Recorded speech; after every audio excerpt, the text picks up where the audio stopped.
മൂന്നാർ സമരത്തിൽ സിഐടിയുവിനും എസ് രാജേന്ദ്രൻ എംഎൽഎക്കും വീഴ്ച പറ്റിയെന്ന് സിപിഎം. പാർട്ടി ജില്ലാ നേതൃത്വത്തിന് ജാഗ്രത കുറവുണ്ടായെന്നും സംസ്ഥാന കമ്മിറ്റി. തോട്ടം തൊഴിലാളികൾക്ക് 20% ബോണസ് നൽകാനാവില്ലെന്ന് ഉടമകളുടെ സംഘടന. തൊഴിലാളികളുടെ ആവശ്യം പ്ലാന്റേഷനുകൾക്ക് താങ്ങാനാവുന്നതാവണമെന്ന് ഉമ്മൻചാണ്ടി. നിയമസഭയിൽ വനിതാ എംഎൽഎമാരെ കയ്യേറ്റം ചെയ്തെന്ന പരാതിയിൽ 4 UDF എംഎൽഎമാർക്കെതിരെ കേസെടുത്തു. നടപടി K Sivadasan Nair, Dominic Presentation, AT George, MA Wahid എന്നിവർക്കെതിരെ. കേസ് ജമീല പ്രകാശത്തിന്റെയും KK ലതികയുടെയും പരാതിയിൽ. പരാതി നിലനിൽക്കുന്നതല്ലെന്ന ആഭ്യന്തര വകുപ്പിന്റെ നിലപാട് കോടതി തള്ളി. തദ്ദേശ തെരഞ്ഞെടുപ്പിന് മുൻപ് പുനഃസംഘടന വേണമെന്ന് സോണിയാഗാന്ധിയോട് VM സുധീരൻ. തർക്കങ്ങൾ കേരളത്തിൽ തന്നെ പരിഹരിക്കണമെന്ന് സോണിയയുടെ നിർദ്ദേശം. ഉമ്മൻചാണ്ടി നാളെ ഹൈക്കമാൻഡുമായി ചർച്ച നടത്തും. പാർട്ടി പുനഃസംഘടന ചർച്ച ചെയ്യില്ലെന്ന് ഉമ്മൻചാണ്ടി.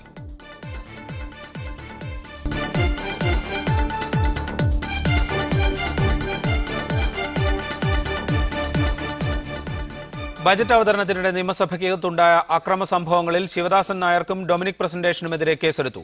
സ്ത്രീത്വത്തെ അപമാനിച്ചുവെന്ന ജമീല പ്രകാശത്തിന്റെ പരാതിയിലാണ് കേസ്. തിരുവനന്തപുരം ജുഡീഷ്യൽ 1ാം ക്ലാസ് മജിസ്ട്രേറ്റ് കോടതിയാണ് കേസെടുത്തത്.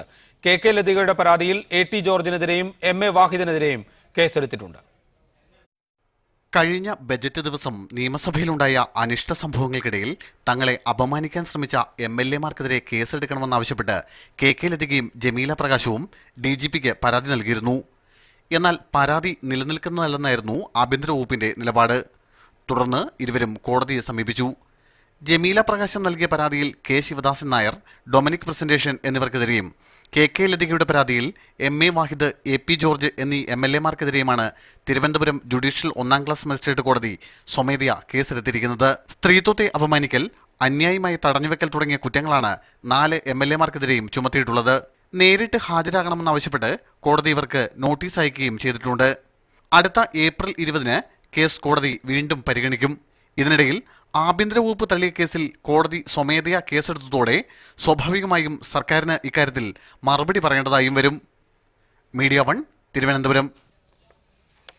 അഡ്വക്കേറ്റ് K രാംകുമാർ നിയമവിദഗ്ധൻ. അദ്ദേഹം കൊച്ചി സ്റ്റുഡിയോയിൽ നിന്ന് ചർച്ചയിൽ പങ്കെടുക്കുന്നു. J മേഴ്സിക്കുട്ടിയമ്മ CPM നേതാവ്, മുൻ MLA, അവർ കൊല്ലം ബ്യൂറോയിൽ നിന്ന് ചർച്ചയിൽ പങ്കെടുക്കും. Lali Vincent, advocate, KPCC vice president, അവർ ടെലിഫോൺ ലൈനിൽ ഈ ചർച്ചയിൽ പങ്കുചേരും. ഒപ്പം ലോക്സഭയുടെ മുൻ സെക്രട്ടറി ജനറൽ PDT ആചാര്യയെ പ്രതീക്ഷിക്കുന്നു ടെലിഫോൺ ലൈനിൽ. ആദ്യം PDT ആചാര്യ ടെലിഫോൺ ലൈനിലുണ്ട് എന്ന് പ്രതീക്ഷിക്കുന്നു. അദ്ദേഹത്തിലേക്ക്. ശ്രീ PDT ആചാര്യ, നിയമസഭയ്ക്ക് അകത്തുണ്ടായ സംഭവങ്ങളുടെ പേരിലാണ് ഇന്ന് കോടതി സ്വമേധയാ കേസെടുത്തിരിക്കുന്നത്. ഇത് ഏതെങ്കിലും വിധത്തിലുള്ള അധികാര പരിധിയുടെ ലംഘനം ഈ വിഷയത്തിൽ സംഭവിക്കുന്നുണ്ടോ? ഇതിപ്പോ ഒരു ക്രിമിനൽ കേസ് ആയതുകൊണ്ട് സഭയ്ക്ക് ഉള്ളിൽ നടന്നാലും ഈ മെമ്പർമാർക്ക് ആ ഒരു പ്രൊട്ടക്ഷൻ ഉണ്ടാവില്ല. ഈ ക്രിമിനൽ കേസുകളിൽ സഭയുടെ പ്രിവിലേജോ അല്ലെങ്കിൽ മെമ്പർമാരുടെ പ്രിവിലേജോ ബാധകമല്ല. അപ്പൊ അവരെ അറസ്റ്റ് ചെയ്യുകയും അവർക്ക് എതിരായിട്ട് കേസ് നടത്തുകയും ചെയ്യാം എന്നുള്ളതാണ് പൊതുവായിട്ടുള്ള ഒരു തത്വം. പിന്നെ ഒരു മെമ്പറെ അറസ്റ്റ് ചെയ്യുന്നത് സഭയുടെ പ്രീസിങ്സിൽ നിന്ന് അറസ്റ്റ് ചെയ്യുമ്പോൾ സ്പീക്കറോട് പെർമിഷൻ വാങ്ങിക്കണം എന്ന് മാത്രമേ ഉള്ളൂ. അല്ലാതെ ക്രിമിനൽ കേസുകളിൽ അങ്ങനെ ഒരു പ്രൊട്ടക്ഷൻ ഇല്ല. ശ്രീ PDT ആചാരി, ഈ സമാനമായ എന്തെങ്കിലും സംഭവങ്ങൾ രാജ്യത്തെ നിയമ സംവിധാനങ്ങൾ അല്ലെങ്കിൽ നിയമസഭകളുമായി ബന്ധപ്പെട്ട് മുൻകാലത്തുണ്ടായതായി താങ്കളുടെ ഓർമ്മയിലുണ്ടോ? എത്രത്തോളം അപൂർവമാണ് ഇന്ന് കേരളത്തിലെ ഒരു കോടതി സ്വീകരിച്ച ഈ നടപടി? ഒരു സംഭവം ഞാൻ ഓർക്കുന്നുണ്ട്. കുറെ കാലങ്ങൾക്ക് മുമ്പാണ്, 66-67 മറ്റാണെന്ന് എനിക്ക് തോന്നുന്നു. മഹാരാഷ്ട്ര അസംബ്ലിയില് സഭയ്ക്കുള്ളില് ഒരു മെമ്പർ ഈ പേപ്പർ വെയിറ്റ് എടുത്ത് മൈക്ക് ഓപ്പറേറ്ററുടെ തലയ്ക്ക് എറിഞ്ഞു. അങ്ങനെ മുറിവ് ഏൽപ്പിക്കുകയൊക്കെ ചെയ്തു. എന്നിട്ട് ഓടി ചെന്ന് സ്പീക്കറുടെ പോഡിയത്തിൽ കയറി സ്പീക്കറുടെ മൈക്ക് വലിച്ചു പറിച്ച് എറിയുകയും അങ്ങനെയൊക്കെ ഉള്ള ഒരു സംഭവം ഉണ്ടായിട്ടുണ്ട്. അപ്പൊ അപ്പോഴ് അതിൽ സംഭവിച്ചത് സ്പീക്കറുടെ മൈക്കൊക്കെ പിടിച്ചെറിഞ്ഞെന്ന് പറഞ്ഞാൽ അത് വളരെ കണ്ടംപ്റ്റ്, ഹൗസിന്റെ ഒരു കണ്ടംപ്റ്റ് ആണ്. അപ്പൊ അത് വെച്ച് അയാളെ സഭയിൽ നിന്ന് എക്സ്പെൽ ചെയ്യുകയുണ്ടായി.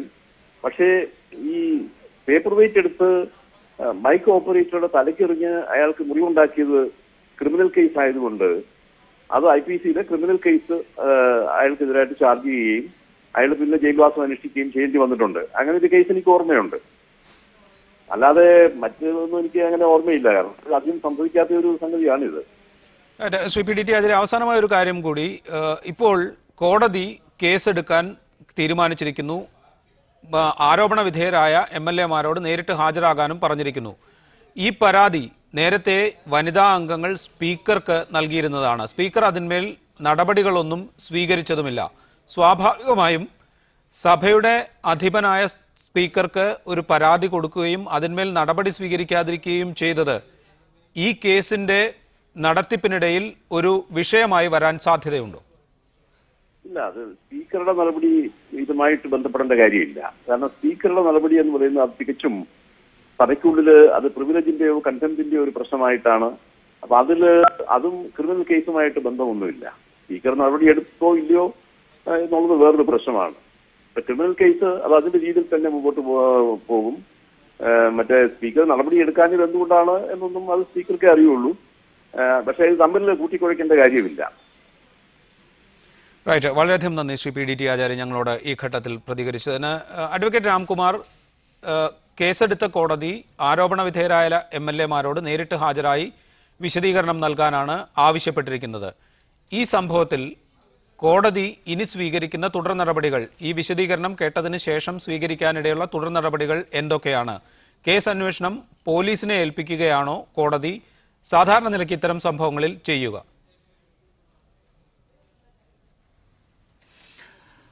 കോടതിക്ക് 3 കാര്യങ്ങൾ ചെയ്യാം. ക്രിമിനൽ നടപടി നിയമത്തിലെ 190 വകുപ്പ് അനുസരിച്ച് കോടതിക്ക് സ്വന്തമായ ഒരു അന്വേഷണം നടത്താം. അല്ലെങ്കിൽ പോലീസിലേക്ക് 156(3) അനുസരിച്ച് റെഫർ ചെയ്ത് അന്വേഷണ റിപ്പോർട്ട് ആവശ്യപ്പെടാം. ഇത് ഒന്നുമല്ലെങ്കിൽ ഹർജിക്കാരിയോട് കേസ് തെളിയിക്കാനുള്ള തെളിവുകൾ ഹാജരാക്കാൻ കോടതി മുമ്പാകെ ഹാജരാക്കാൻ പറയാം. ഈ 3 വഴികളും കോടതിക്ക് മുമ്പിൽ തുറന്നു കിടക്കുകയാണ്. ഇപ്പോൾ നിങ്ങളിവിടെ ദൃശ്യങ്ങൾ കാണിക്കുന്നുണ്ട്. ആ ദൃശ്യങ്ങളിൽ നിന്ന് വളരെ വ്യക്തമാണ് ചില MLA-മാർ, പുരുഷ MLA-മാർ സ്ത്രീകൾക്ക് നേരെ അതിക്രമം കാണിച്ചു എന്നുള്ളത് വ്യക്തമായി കേരളത്തിലല്ല ലോകത്തിലെ എല്ലാ പ്രേക്ഷകർക്കും വ്യക്തമായി കാണത്തക്ക രീതിയിലാണ്. ഇതൊരു നിയമസഭാ അംഗത്തിൻ്റെ അവകാശത്തിൽപ്പെട്ടതല്ല. ഉദാഹരണത്തിന് എതിരഭിപ്രായങ്ങളുള്ളൊരു വേദിയാണല്ലോ സഭ. വിവിധ രാഷ്ട്രീയ അഭിപ്രായങ്ങൾ പറയാവുന്നതാണ്. തനിക്കിഷ്ടപ്പെടാത്തൊരഭിപ്രായം പറഞ്ഞ ഒരു അംഗത്തിനെ കയ്യേറ്റം ചെയ്താൽ അത് നിയമസഭാ അംഗം എന്നുള്ള നിലയ്ക്കുള്ള അവകാശങ്ങൾ വിനിയോഗിക്കലല്ല, ശുദ്ധമായ ക്രിമിനൽ കുറ്റമാണ്. അങ്ങനെ ചെയ്യാൻ ഉത്തരവാദിത്വ ബോധമുള്ള ഒരു രാഷ്ട്രീയ പ്രവർത്തകനോ ജനപ്രതിനിധിയോ അവകാശമില്ല. അങ്ങനെ ചെയ്യുമെന്ന് അവരെ തിരഞ്ഞെടുത്ത ആളുകൾ പ്രതീക്ഷിക്കുന്നുമില്ല. നിയമസഭയ്ക്ക് അകത്ത് നടക്കുന്ന കാര്യങ്ങളുമായി അഭേദ്യമായ ബന്ധമുള്ള നടപടികൾക്ക് മാത്രമേ അംഗങ്ങൾക്ക് പരിരക്ഷ ഉള്ളൂ. ഭരണഘടനയിലെ 2-3 അനുച്ഛേദങ്ങൾ 104, 195 തുടങ്ങിയ അനുച്ഛേദങ്ങൾ അനുസരിച്ച് അതിന് പരിരക്ഷയുണ്ട്. ആ പരിരക്ഷ അംഗമെന്ന നിലയ്ക്കുള്ള പ്രവൃത്തികൾക്ക് മാത്രമേ ഉള്ളൂ. മറ്റൊരംഗത്തെ ആഭാസത്തരം പറയുന്നതോ ഉന്തി തള്ളുന്നതോ കയ്യേറ്റം ചെയ്യുന്നതോ പ്രത്യേകിച്ചും സ്ത്രീകൾക്ക് നേരെ അതിക്രമം കാണിക്കുന്നതോ ഒരംഗത്തിൻ്റെ അവകാശത്തിൽ വരുന്നില്ല. അതുകൊണ്ട് തീർച്ചയായും ക്രിമിനൽ കേസ് എടുക്കാൻ കോടതിക്ക് അവകാശമുണ്ട്. ശ്രീ PDT ആചാര്യ പറഞ്ഞ അഭിപ്രായങ്ങളോട് ഞാൻ 100% യോജിക്കുന്നു. ഇതൊരു അംഗമെന്ന നിലയിൽ ചെയ്തതല്ല എന്നും മാത്രമല്ല, ശ്രീ വാഹിദിനെ സംബന്ധിച്ച് ഞാൻ പറയുന്നതിൽ ഒരു അസാംഗത്യമുണ്ടെങ്കിൽ ക്ഷമിക്കണം. അദ്ദേഹം അസംബ്ലിക്ക് പുറത്തും ചില വനിതാ അംഗങ്ങളെ ആഭാസകരമായ രീതിയിൽ ശ്രീ അച്യുതാനന്ദ ശൈലി അവലംബിച്ചുകൊണ്ട് വളരെ മോശമായി സംസാരിച്ചു. അതിനർത്ഥം എന്താണ്? അദ്ദേഹത്തിന് അല്പം പോലും കുറ്റബോധമില്ല ചെയ്ത കാര്യത്തിന്. അപ്പോൾ ഇത് കരുതിക്കൂട്ടി ചെയ്തു എന്ന് തെളിയിക്കാൻ ശ്രീമതി ജമീല പ്രകാശത്തിന് ധാരാളം തെളിവുകൾ നിരത്താൻ സാധിക്കും. റൈറ്റ്, അഡ്വക്കേറ്റ് രാംകുമാർ താങ്കളിലേക്ക് മടങ്ങിയെത്താം. ശ്രീമതി മേഴ്സിക്കുട്ടിയമ്മ, ഇവിടെ ആഭ്യന്തര വകുപ്പ് അല്ലെങ്കിൽ സംസ്ഥാന പോലീസ് മേധാവി നിയമോപദേശം സ്വീകരിച്ചതിന് ശേഷം ഈ പരാതിയിൽ പ്രത്യേകിച്ച് നടപടികളൊന്നും സ്വീകരിക്കേണ്ടതില്ല, സഭയിൽ നടന്ന സംഭവങ്ങൾ അന്വേഷണ വിധേയമാക്കുന്നുണ്ട്, അതിന്റെ ഭാഗമായി ഇത് അന്വേഷിച്ചാൽ മതി എന്ന തീരുമാനത്തിലേക്കാണ് എത്തിയത്. എന്നാൽ കോടതി മറിച്ചൊരു തീരുമാനമെടുക്കുമ്പോൾ ഇതിന് പിന്നിൽ രാഷ്ട്രീയ നേതൃത്വത്തിന്റെ തീരുമാനത്തിന്റെ അല്ലെങ്കിൽ നിർദ്ദേശത്തിന്റെ അടിസ്ഥാനത്തിൽ എടുത്ത ഒരു തീരുമാനം അത് തിരുത്തപ്പെടുക ആണ് ചെയ്യുന്നത് എന്ന അഭിപ്രായമുണ്ടോ? യെസ്, പ്രത്യേകിച്ച് വനിതാ MLA-മാർ സഭയിൽ അവഹേളിക്കപ്പെടുകയാണ് ഉണ്ടായത്. ഏതൊരു സ്ത്രീക്കും മാന്യമായി ജീവിക്കാനുള്ള അവകാശമുണ്ട്. അവളുടെ മോഡസ്റ്റിയെ ക്വസ്റ്റ്യൻ ചെയ്യുന്ന ഏതൊരു പ്രവൃത്തിയും നിയമവിരുദ്ധമാണ്, അത് ചോദ്യം ചെയ്യാനുള്ള അവകാശമുണ്ട്. അങ്ങനെയിരിക്കെ നിയമസഭ വനിതാ സാമാജികർ നിയമസഭയ്ക്കുള്ളിൽ എല്ലാവരും കാണെ അങ്ങേയറ്റം അപമാനിതരാകുകയും അവഹേളിക്കപ്പെടുകയും ചെയ്തത് സഹപ്രവർത്തകരായ MLA-മാർ വഴിയാണ്. അവർക്കൊരു കുറ്റബോധമുണ്ടായില്ലെന്ന് മാത്രമല്ല, അവരതിനെ ന്യായീകരിക്കുകയും വളരെ മോശമായി വീണ്ടും ഈ വനിതാ MLA-മാരെ ഇൻസൾട്ട് ചെയ്യുകയുമാണ് ഉണ്ടായത്. തീർച്ചയായും അവർക്ക് നീതി ലഭിക്കേണ്ടതുണ്ട്. ആ നീതി ലഭിക്കാൻ നീതി ഉറപ്പാക്കേണ്ടത് ആഭ്യന്തര വകുപ്പിന്റെ ചുമതലയായിരുന്നു. അവർ അത് നിർവഹിക്കാത്ത പശ്ചാത്തലത്തിൽ അവർക്ക് കോടതിയെ സമീപിക്കേണ്ടി വന്നു. തീർച്ചയായും കോടതി നീതിയുടെ വഴിയിലേക്ക് പോകുന്നു എന്നത് ആശ്വാസകരം തന്നെയാണ്. ശ്രീമതി മേഴ്സിക്കുട്ടിയമ്മ, അത് പറയുമ്പോൾ തന്നെ സഭയിൽ മൊത്തത്തിൽ അരങ്ങേറിയ സംഭവങ്ങളുടെ ഭാഗമായിട്ടാണ് ഇത്തരം സംഭവങ്ങൾ കൂടി ഉണ്ടായത്. സഭയിൽ അരങ്ങേറിയ സംഭവങ്ങൾ മുഴുവൻ അന്വേഷിക്കുന്നതിന്റെ ഭാഗമായി ഇതും അന്വേഷിക്കാം എന്ന് പറയുന്നതിൽ യുക്തിയില്ലേ? ഇല്ല, തീർച്ചയായും ഇല്ല. ഇത് വനിതാ MLA-മാർ അപമാനിക്കപ്പെടുന്നതാണ്. സഭയിൽ അരങ്ങേറിയ ഒട്ടേറെ അനിഷ്ട സംഭവങ്ങൾ നടന്നിട്ടുണ്ട്. ആ അനിഷ്ട സംഭവങ്ങളൊക്കെ അന്വേഷിക്കുന്നുമുണ്ട്. ഇവിടെ നമ്മൾ TV-യിൽ കണ്ടതാണ്, വളരെ കൃത്യമായി അവിടെ ധനകാര്യമന്ത്രി വരുന്നത് നോക്കി നിൽക്കുകയാണ് ജമീല പ്രകാശം. അവിടെ ജമീല അടക്കമുള്ളവർ അവരുടെ പ്രസ്ഥാനം ഏൽപ്പിച്ച ഒരു ചുമതല, ഒരു അഴിമതിക്കാരനായ മന്ത്രി ബഡ്ജറ്റ് അവതരിപ്പിക്കാൻ പാടില്ല എന്ന് ഇടതുപക്ഷ ജനാധിപത്യ മുന്നണി തീരുമാനിച്ചപ്പോൾ തങ്ങളിൽ അർപ്പിതമായിരിക്കുന്ന ചുമതല, അതിൻ്റെ പ്രതിഷേധം പറയാൻ അവരവിടെ കാത്തു നിൽക്കുകയാണ്. അവരാരോടും മോശമായി പറയുന്നില്ല, അവരൊന്നും ചെയ്യുന്നില്ല, അവരവിടെ കാത്തു നിൽക്കുകയാണ്. ജമീല പ്രകാശം ധനകാര്യമന്ത്രി വരുന്നത് നോക്കി നിൽക്കുകയാണ്. അവിടെയാണ് ഡൊമിനിക് പ്രസന്റേഷൻ വളരെ ഇൻസൾട്ട് ചെയ്ത് മോശമായി അടുത്തേക്ക് വന്ന് അവരുടെ ചെവിയിലേക്ക് തന്നെ എന്തൊക്കെയോ പറയുന്നത് നമ്മൾ TV-യിൽ കണ്ടു. ശ്രീ ശിവദാസൻ നായരാണെങ്കിലോ അവരെ ശാരീരികമായി തന്നെ തടഞ്ഞുകൊണ്ട് അവരുടെ മോഡസ്റ്റിയെ ചോദ്യം ചെയ്യുന്നു എന്നത് ഏതൊരാൾക്കും ബോധ്യപ്പെടുന്ന തരത്തിൽ പെരുമാറുന്നത് നമ്മൾ TV-യിൽ കൂടെ കണ്ടു. Lali Vincent, advocate Lali Vincent, KPCC vice president, അവർ ടെലിഫോൺ ലൈനിൽ ചേരുന്നുണ്ട്. ശ്രീമതി ലാലി വിൻസെന്റ്, ഇവിടെ രണ്ട് സംഭവങ്ങളിൽ അല്ലെങ്കിൽ നിയമസഭയിൽ പൊതുവിലുണ്ടായ സംഭവങ്ങളിൽ അനിഷ്ട സംഭവങ്ങളുടെ പേരിൽ കേസെടുക്കാൻ സ്പീക്കർ നിർദ്ദേശം നൽകി. അതനുസരിച്ച് കേസെടുത്തു. പൊതുമുതൽ നശിപ്പിക്കപ്പെട്ടതിന്റെ കണക്ക് ഹാജരാക്കപ്പെടുകയും ചെയ്തു. എന്നാൽ മറ്റൊരു വിഭാഗം MLA-മാർ, പ്രത്യേകിച്ച് വനിതാ അംഗങ്ങൾ, അവരുടെ സ്ത്രീത്വത്തെ അപമാനിക്കുന്ന വിധത്തിൽ പെരുമാറ്റമുണ്ടായി എന്ന പരാതി നൽകിയപ്പോൾ അതിന്മേൽ നടപടി ഉണ്ടായതുമില്ല. സംസ്ഥാന പോലീസ് ആകട്ടെ ഇത് മറ്റു സംഭവങ്ങൾ അന്വേഷിക്കുന്ന കൂട്ടത്തിൽ അന്വേഷിച്ചാൽ മതി എന്ന് പറഞ്ഞ് മാറി നിൽക്കുന്ന സമീപനം സ്വീകരിച്ചു. അതിനിടയിലാണ് ഇപ്പോൾ കോടതി ഇടപെടൽ ഉണ്ടായിരിക്കുന്നത്.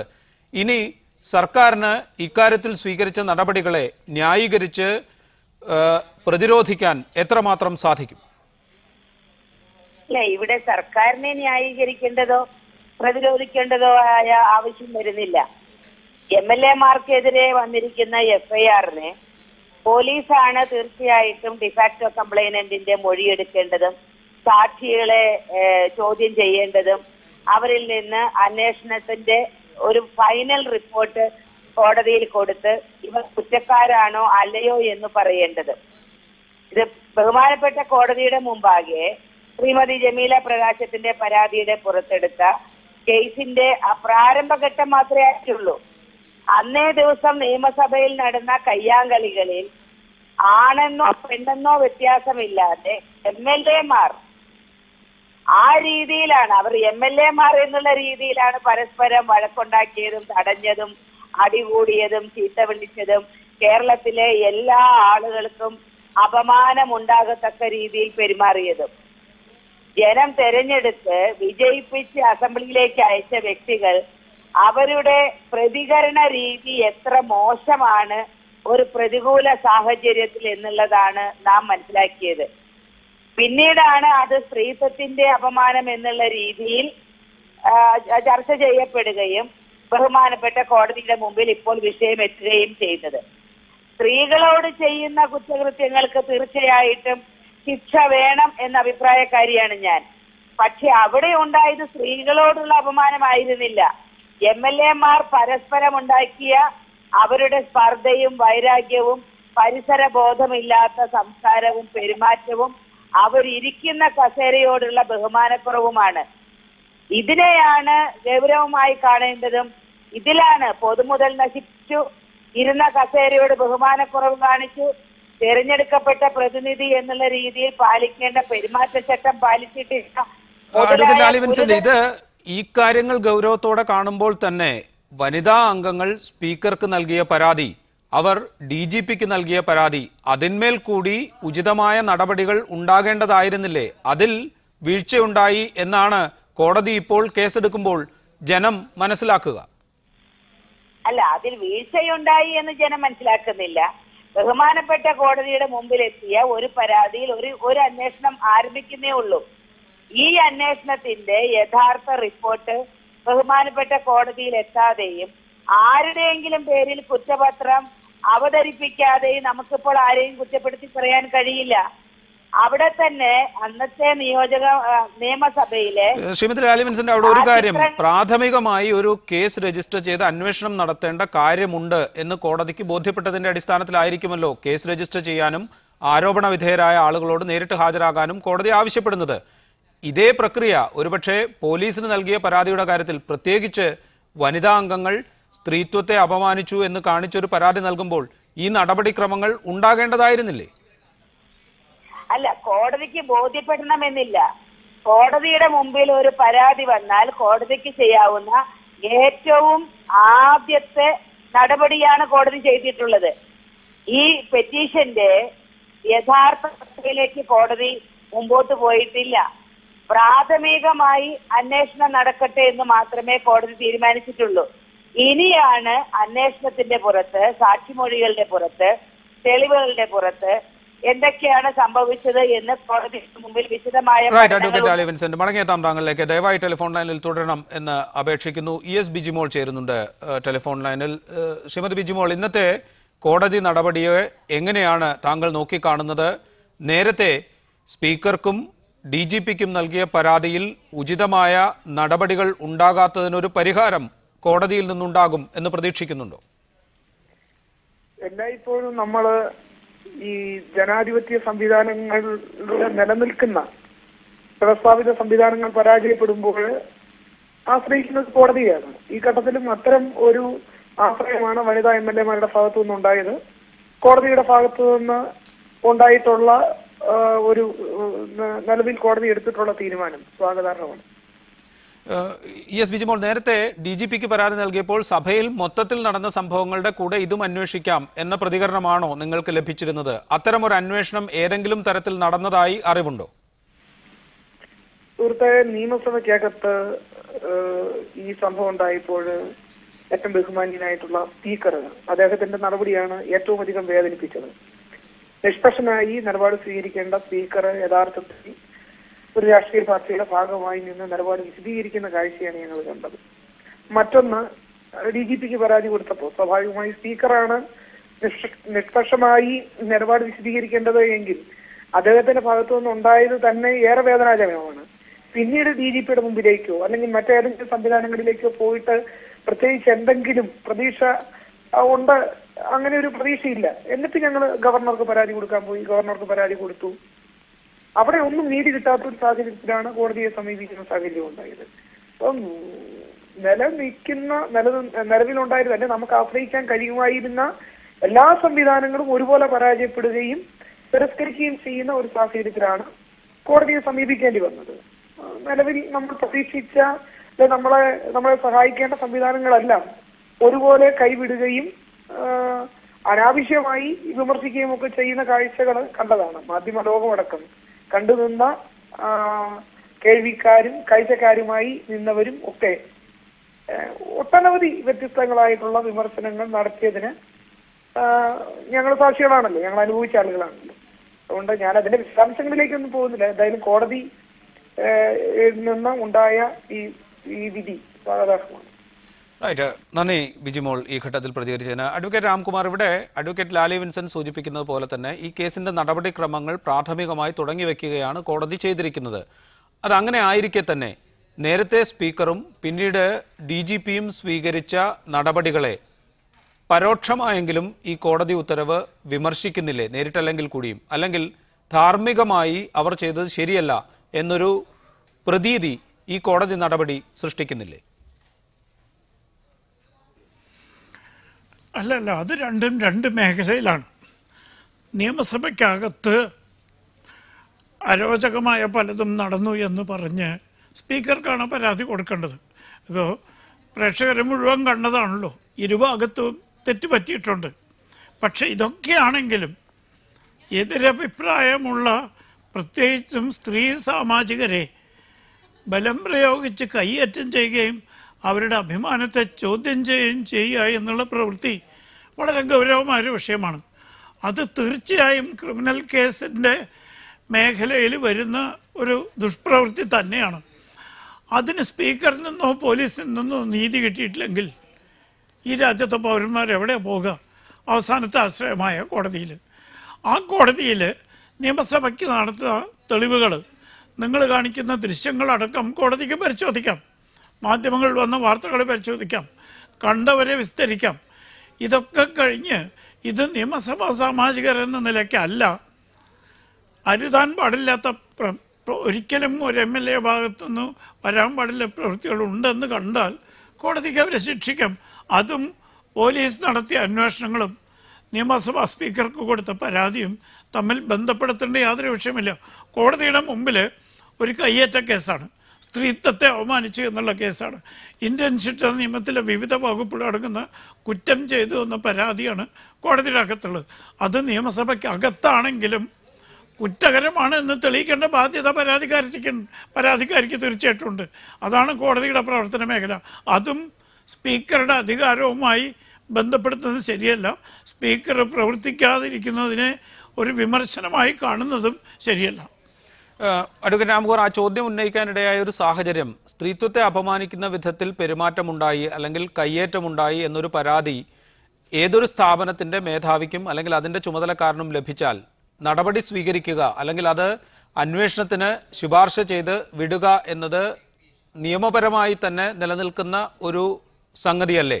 അത്തരമൊരു കർത്തവ്യ നിർവഹണത്തിൽ വീഴ്ച വന്നുവോ എന്നൊരു പരിശോധന ഒരുപക്ഷെ ഈ കേസിന്റെ നടപടിക്രമങ്ങളുടെ ഭാഗമായി നടക്കാനിടയുണ്ടോ?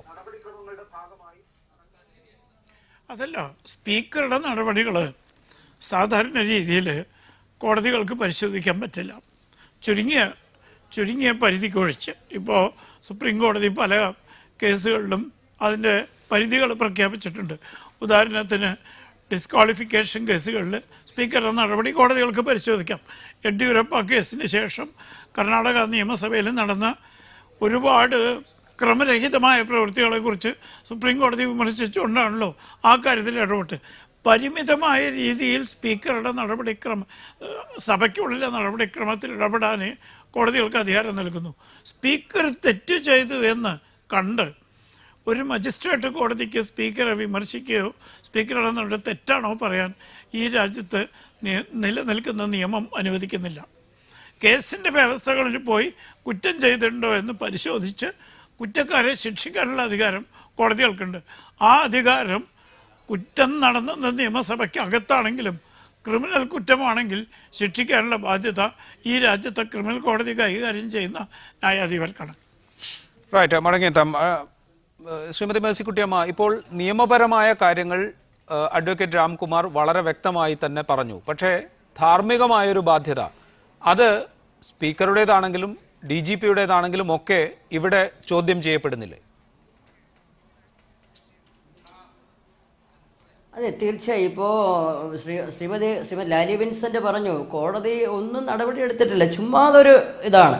അങ്ങനെ പറയുന്നതാണ് ഇതിനെ നിസ്സാരവൽക്കരിക്കുന്നത്. കോടതിക്ക് പ്രൈമാ ഫേസി ഇത് അന്വേഷിക്കേണ്ടതാണെന്ന് ഉത്തമ ബോധ്യം വന്നതിൻ്റെ അടിസ്ഥാനത്തിലാണ് കോടതി കേസ് രജിസ്റ്റർ ചെയ്യാൻ തീരുമാനിച്ചത്. അത് വളരെ ആശ്വാസകരമാണെന്നാണ് ഞാൻ ആദ്യം പറഞ്ഞത്. വാസ്തവത്തിൽ ഈ പ്രശ്നം വനിതാ MLA-മാർ സ്പീക്കർക്ക് പരാതി കൊടുത്തു, ഗവൺമെൻറ്റിലേക്ക് പരാതി പോയി, DGPക്ക് കൊടുത്തു, ഗവർണർക്ക് കൊടുത്തു, എവിടെയും അവർക്ക് നീതി കിട്ടിയില്ല. ഇവിടെയെല്ലാം വനിതാ MLA-മാർ അവഹേളിതരായി, അവർ പീഡിപ്പിക്കപ്പെട്ടു. നമ്മളെല്ലാവരും കണ്ടതാണ്. ഈ നിയമസഭയിൽ നടന്ന കോലാഹലങ്ങളൊക്കെ വേറെ വയ്ക്കാം. അവരൊരു സൈഡിൽ അവരെ ഏൽപ്പിച്ച അതുമായി ബന്ധപ്പെട്ട് ഫിനാൻസ് മിനിസ്റ്റർ കടന്നു വരുമ്പോൾ പ്രതിഷേധം ഉയർത്താൻ അവർ കാത്തു നിൽക്കുകയാണ്. അവർ ഈ കോലാഹലങ്ങളിൽ ഒന്നും പെട്ടിട്ടില്ല. അവരൊരു സൈഡിൽ മാറി നിൽക്കുകയാണ്. അദ്ദേഹം വരുന്ന വഴി നോക്കി നിൽക്കുകയാണ്. അവിടെ നിൽക്കുന്നവരെ ഇങ്ങോട്ട് വന്ന് അപമാനിക്കുകയും തള്ളുകയും ഒക്കെ ചെയ്യുന്നതിന് ഒരു നീതീകരണവുമില്ല. അവിടെയാണ് അവരുടെ അവസാനത്തെ അത്താണി എന്ന നിലയിൽ അവർ കോടതിയെ അഭയം പ്രാപിച്ചപ്പോൾ കോടതി ജെനുവിനായ കാര്യത്തെ കാണുകയും അത് കേസ് രജിസ്റ്റർ ചെയ്യാൻ പ്രൈമ ഫേസി കോടതിക്ക് ബോധ്യം വന്നതിൻ്റെ അടിസ്ഥാനത്തിൽ, വെറുതെയല്ല, ബോധ്യം വന്നതിൻ്റെ അടിസ്ഥാനത്തിൽ കേസ് രജിസ്റ്റർ ചെയ്യാൻ തീരുമാനിച്ചത്. അത് തീർച്ചയായും ആ കേസ് അതിൻ്റെ വഴിയിൽ അന്വേഷണം നടത്തും. കോടതിക്ക് ഉചിതമായ നടപടി സ്വീകരിക്കാനുള്ള എല്ലാ അധികാരവുമുണ്ട്. ആ അധികാരം ഉപയോഗിച്ച് കോടതി കേസ് രജിസ്റ്റർ ചെയ്ത് അത് അന്വേഷിക്കുന്നത് തന്നെ ഉള്ള ഉത്തമ വിശ്വാസമാണ് പൊതുപ്രവർത്തക എന്ന നിലയിൽ എനിക്കുള്ളത്. ജമീല പ്രകാശത്തിനും ലതികയ്ക്കും നീതി ലഭിക്കുമെന്ന് തന്നെയാണ് ഞാൻ വിശ്വസിക്കുന്നത്. അഡ്വക്കേറ്റ് ലാലി വിൻസെന്റ്, ഇവിടെ സ്ത്രീ സുരക്ഷയെക്കുറിച്ച്, സ്ത്രീകൾക്ക് നിയമപരമായി ലഭിക്കേണ്ട പരിരക്ഷയെക്കുറിച്ചൊക്കെ വലിയ ചർച്ചകൾ നടക്കുന്ന സമയമാണ്. ഈ ഘട്ടത്തിൽ നിയമസഭയ്ക്കുള്ളിൽ ഇത്തരമൊരു അതിക്രമത്തിന് ഇരയാകേണ്ടി വന്നു എന്ന് വനിതാ അംഗങ്ങൾ പരാതിപ്പെടുമ്പോൾ അതിന്മേൽ അവരെ കോടതി വരെ എത്തിക്കുന്നതിന് മുൻപ് തന്നെ നടപടി സ്വീകരിച്ച് അതിന്മേൽ അന്വേഷണം നടത്തി കുറ്റക്കാരെങ്കിലും ഉണ്ടോ എന്ന് കണ്ടെത്താനുള്ള നടപടികൾ സ്വീകരിക്കുക, അതല്ലേ കുറെ കൂടി ജനാധിപത്യപരവും നിയമസഭയുടെ തന്നെ അന്തസ്സിനും ചേർന്ന നടപടി? അതിലെ ഞാൻ സ്ത്രീകളെ അപമാനിക്കണം എന്ന് ഒരു വിധത്തിലും ചിന്തിക്കാത്തയാളാണ്. എവിടെയെങ്കിലും സ്ത്രീകൾ അപമാനിതരായാൽ അവർക്ക് വേണ്ടി പറയുന്ന ആളുമാണ്. ഞാൻ അന്ന് നിയമസഭയിൽ കണ്ട ഏറ്റവും വലിയ അപാകത, വനിതാ വാച്ച് ആൻഡ് വാർഡ് അവിടെ ഇല്ലായിരുന്നു. വനിതാ MLA-മാർ വീഴുകയും അവർക്ക് പരിക്ക് പറ്റുകയും ചെയ്യുന്ന സാഹചര്യങ്ങളിലൊക്കെ ഈ വഴക്ക് വർദ്ധിപ്പിച്ചപ്പോൾ അവിടെ വനിതാ വാച്ച് ആൻഡ് വാർഡ് അവരെ പ്രൊട്ടക്ട് ചെയ്യുന്നതിന് ഉണ്ടായില്ല എന്നുള്ള വീഴ്ചയെ കുറിച്ച് ഞാൻ അന്നേ പറഞ്ഞിട്ടുള്ളതാണ്. മാത്രവുമല്ല, വനിതാ MLA-മാർ എന്നുള്ള വിഷയം മാറ്റിവെക്കുക, വനിതകൾ എന്ന് മാത്രം നമ്മൾ ചിന്തിച്ചാൽ വനിതകളുടെ ദേഹത്ത് അവരുടെ അനുവാദം കൂടാതെ കൈവയ്ക്കുക, താഴെയിടുക മുതലായ കാര്യങ്ങളൊക്കെയാണ് അവർ മജിസ്ട്രേറ്റ് കോടതിയിൽ പറഞ്ഞിട്ടുള്ളത്, FIR-ന് കാരണമായി മാറിയിട്ടുള്ളത്. പക്ഷേ ഇതിന്റെ ആത്യന്തികമായ അന്വേഷണത്തിന്റെ അടിസ്ഥാനത്തിൽ ഇവർ തന്നെ സാക്ഷിമൊഴികൾ നൽകേണ്ട ആവശ്യമുണ്ട്. ശ്രീമതി ജമീല പ്രകാശം മാത്രമല്ല, ശ്രീമതി ലതിക മാത്രമല്ല, ഇതിനെ ബന്ധപ്പെട്ട എല്ലാ ആളുകളും കോടതിയിൽ സാക്ഷിമൊഴികൾ കൊടുക്കുകയും ആ സാക്ഷിമൊഴികളിൽ മനഃപൂർവമായ മെൻസറിയ, ഞങ്ങൾ പറയുന്ന വാക്കാണ് മെൻസറിയ, മനഃപൂർവമായി ഇവരെ അപമാനിക്കണമെന്നും സ്ത്രീത്വത്തെ അപമാനിക്കണമെന്നും ഈ തെളിവുകളിലൂടെ തെളിഞ്ഞാൽ മാത്രമാണ് MLA-മാരെ ശിക്ഷിക്കുക. മറ്റുള്ള അത് നിയമപരമായ നടപടിക്രമമാണ്. അന്വേഷണം നടക്കണം, തെളിവുകൾ ഉണ്ടാവണം, അത് കോടതിക്ക് ബോധ്യപ്പെടണം, ഇതൊക്കെ നിയമപരമായ നടപടിക്രമങ്ങളാണ്. ഞാൻ ചോദിച്ചത്, ഇത്തരമൊരു പരാതി അത് കോടതി വരെ എത്തിയതിന് ശേഷം മാത്രം അന്വേഷണം നടക്കേണ്ട ഒരു സാഹചര്യം, അത് സ്ത്രീ സുരക്ഷയെക്കുറിച്ച്, സ്ത്രീകൾക്ക് നിയമപരമായ പരിരക്ഷകൾ ലഭിക്കേണ്ട ആവശ്യകതയെക്കുറിച്ചൊക്കെ വലിയ ചർച്ച നടക്കുന്ന ഒരു സാഹചര്യത്തിൽ അത് അഭികാമ്യമാണോ എന്ന ചോദ്യമാണ് ഞാൻ ഉന്നയിച്ചത്. അന്ന് ഈ പ്രശ്നങ്ങളെല്ലാം ഉണ്ടായ സമയത്തുണ്ടായ പരാതികളും ആ പരാതിയെ കുറിച്ചുള്ള അന്വേഷണ കമ്മിറ്റിയുടെ മുമ്പിലെ തെളിവുകളും എന്തായിരുന്നു എന്ന് എനിക്ക് വായിക്കാൻ കഴിഞ്ഞിട്ടില്ല. പക്ഷെ അതിനുശേഷം ഇത്ര നാളായിട്ടും പ്രതിപക്ഷത്തുള്ള വനിതാ MLA-മാർ ഏകകണ്ഠമായും പ്രതിപക്ഷം ഏകകണ്ഠമായും ഇതിന് കൃത്യമായ നടപടി വേണം എന്നുള്ള രീതിയിൽ ശക്തമായ ഒരു ആവശ്യം രേഖാമൂലമുള്ള പരാതികൾ നൽകിയതിനപ്പുറം നൽകി എന്ന് ഞാൻ കരുതുന്നില്ല. മാത്രമല്ല, ഇടതുപക്ഷത്തെ ഘടകകക്ഷികൾ തമ്മിൽ പരസ്പരം അഭിപ്രായ ഭിന്നത ഉണ്ടാവുകയും അതേക്കുറിച്ച് പിന്നീട് ശ്രീമതി ബിജിമോൾ തന്നെ പരിതപിച്ച് പറയുകയും ചെയ്തത് ഞാൻ ഓർമ്മിക്കുന്നു. അപ്പോൾ വനിതാ MLA-മാർ തമ്മിൽ പോലും പരസ്പര ഐക്യം ഈ വിഷയത്തിൽ ഉണ്ടായിട്ടില്ല എന്നുള്ളതാണ് ശ്രദ്ധേയം.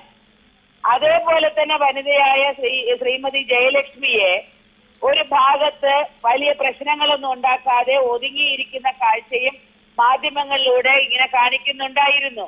അപ്പൊ പ്രശ്നബാധിതമായതിന്റെ ഇടയിലേക്ക് വനിതാ MLA-മാർ വർദ്ധിതമായ വർഗവീര്യത്തോടെ കടന്നു ചെന്ന് പ്രശ്നങ്ങൾ വഷളാക്കിയിട്ടില്ലേ എന്നൊരു ചോദ്യം പോലും കോൺഗ്രസ് MLA-മാർക്കുണ്ട്. മാത്രമല്ല, ബഹുമാനപ്പെട്ട ധനമന്ത്രി ശ്രീമതി ലാലി വിൻസെന്റ്, ഇത്തരം ചോദ്യങ്ങളൊക്കെ ഉയരുമ്പോൾ പോലും ഒരു പരാതി ലഭിച്ചാൽ, സ്പീക്കർക്ക് ഒരു പരാതി ലഭിച്ചാൽ അതിന്മേൽ മറുപടി ലഭിക്കാതിരിക്കുന്നു. വനിതാ അംഗങ്ങൾക്ക് DGPക്ക് ഒരു പരാതി ലഭിച്ചാൽ മൊത്തം സംഭവങ്ങളുടെ ഭാഗമായി അന്വേഷിക്കാം എന്ന് മറുപടി കൊടുക്കുന്നു. വനിതാ അംഗങ്ങൾ സ്ത്രീത്വം അപമാനിക്കപ്പെട്ടു എന്നൊരു പരാതി നൽകിയാൽ സ്വീകരിക്കേണ്ട നടപടികളാണോ ഇതൊക്കെ എന്നൊരു ചോദ്യം ഇന്നത്തെ കോടതി ഉത്തരവിലൂടെ ഉണ്ടാകുന്നുണ്ട്.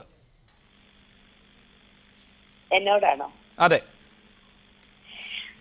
സ്വാഭാവികമായും കോടതിയുടെ FIRനെ നമ്മൾ വളരെ ആരോഗ്യപരമായിട്ടാണ് കാണുന്നത്. കോടതിയിൽ വിശദമായ അന്വേഷണം ഉണ്ടാകട്ടെ. ഇനി മുതലെങ്കിലും എന്തെങ്കിലും ഇതുപോലെയുള്ള സംഘടനകൾ നിയമസഭയിൽ ഉണ്ടാകാതിരിക്കട്ടെ. അത്തരം സാഹചര്യങ്ങളെ ഒഴിവാക്കുന്നതിന് രാഷ്ട്രീയ ഭേദമേന്യേ, കക്ഷി രാഷ്ട്രീയ ചിന്തകൾക്ക് ഭേദമേന്യേ സ്ത്രീ സുരക്ഷയുടെ ശക്തമായ ഒരു നിയമമോ റെഗുലേഷനോ ഗവൺമെന്റ് ഓർഡറോ ഇറങ്ങുന്നതിന് സാധിച്ചാൽ അത് വളരെ നന്നായിരിക്കും. അവസാനമായി അഡ്വക്കേറ്റ് രാംകുമാറിലേക്ക്. അഡ്വക്കേറ്റ് രാംകുമാർ, ഇത് കോടതി വരെ പോകേണ്ടി വരുന്നു.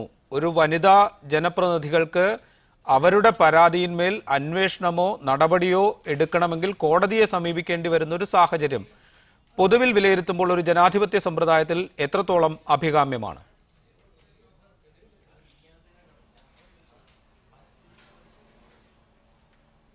സ്ത്രീകളുടെ സുരക്ഷയെ സംബന്ധിച്ച് പ്രത്യേക മാർഗനിർദ്ദേശങ്ങൾ കൊടുത്ത് വനിതാ ജീവനക്കാരും വനിതകൾ ഉപജീവനം നടത്തിക്കൊണ്ടിരിക്കുന്ന മേഖലകളിലൊക്കെ അവർക്കെതിരായുള്ള അതിക്രമങ്ങൾ അന്വേഷിക്കാൻ സംവിധാനം ഉണ്ടാക്കണമെന്ന് നിർദ്ദേശമുണ്ട്. അതനുസരിച്ചുള്ള കമ്മിറ്റികളുണ്ട്, ഉദ്യോഗസ്ഥന്മാരുണ്ട്. അതേപോലെ നിയമസഭയിൽ ഉത്തരവാദിത്തപ്പെട്ട ആൾ ബഹുമാനപ്പെട്ട സ്പീക്കറാണ്. പക്ഷെ സ്പീക്കറെ നിർബന്ധിക്കാൻ നിയമ സംവിധാനമില്ല. കാരണം സ്പീക്കർക്ക് നിയമത്തിൻ്റെ പരിരക്ഷയുണ്ട്. അദ്ദേഹത്തിന് നിയമസഭയ്ക്ക് അകത്ത് നടത്തുന്ന സ്പീക്കർ എന്ന നിലയിൽ ചെയ്യുന്ന കാര്യങ്ങൾ കോടതി പരിശോധിക്കുന്നത് ഞാൻ നേരത്തെ സൂചിപ്പിച്ചതുപോലെ വളരെ പരിമിതമായ മേഖലകൾ മാത്രമേ ഉള്ളൂ.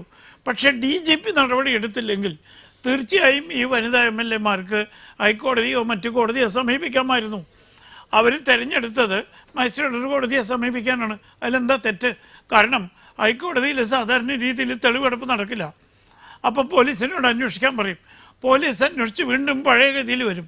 അതിനു പകരം നേരിട്ട് മജിസ്ട്രേറ്റ് കോടതിയിൽ കൊടുത്ത് തെളിവുകൾ ഹാജരാക്കാമെങ്കിൽ കോടതി തയ്യാറുണ്ടെങ്കിൽ അവിടെ തന്നെ തെളിവുകളെടുത്ത് ശിക്ഷ വിധിക്കാനുള്ള സംവിധാനം കോടതികൾക്കുണ്ട്. അതുകൊണ്ട് ഈ വനിതാ MLAമാർ ചെയ്തത് വളരെ ശരിയായ രീതിയിലുള്ള നടപടിക്രമമാണ്. അതല്ലാതെ അവർക്ക് മാർഗങ്ങളില്ലായിരുന്നു. അവസാനമായി ജയമേഴ്സിക്കുട്ടിയമ്മ, ഇവിടെ അഡ്വക്കേറ്റ് രാംകുമാർ സൂചിപ്പിക്കുന്നത് പോലെ ഇത്തരം സംഗതികളിൽ പോലും ഉചിതമായ നടപടികൾ സ്വീകരിക്കണം എന്ന് സ്പീക്കറുടെ തലത്തിലിരിക്കുന്ന ഒരാളെ നിർബന്ധിതമാക്കാൻ പാകത്തിനുള്ള നിയമവ്യവസ്ഥകൾ രാജ്യത്തില്ല. ഒരുപക്ഷെ നിയമവ്യവസ്ഥകൾ കൂടി പരിഷ്കരിക്കപ്പെടേണ്ട ആവശ്യകതയിലേക്ക് ഈ സംഭവങ്ങൾ വിരൽ ചൂണ്ടുന്നില്ലേ? ഇപ്പോൾ സ്ത്രീ സുരക്ഷയുമായി ബന്ധപ്പെട്ട് രാജ്യത്ത് നിയമമുണ്ട്. സ്പീക്കർക്ക് ഇനി ഒരു പുതിയ നിയമത്തിൻ്റെ ആവശ്യമില്ല. കാരണം സ്പീക്കർക്ക് ധാർമ്മിക ബോധമാണ് ഉണ്ടാകേണ്ടത്.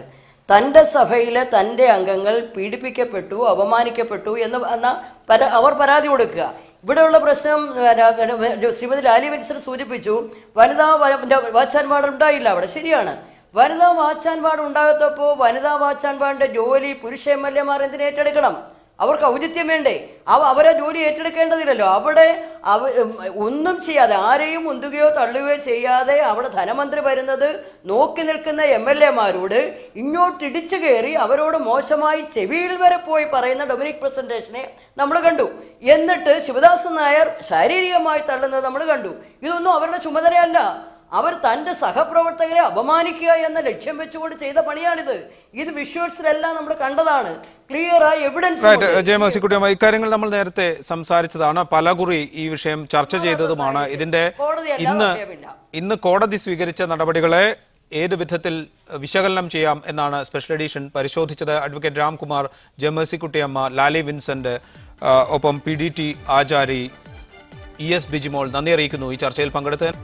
സ്പെഷ്യൽ എഡിഷൻ പൂർണ്ണമാകുന്നു. Good night, good bye.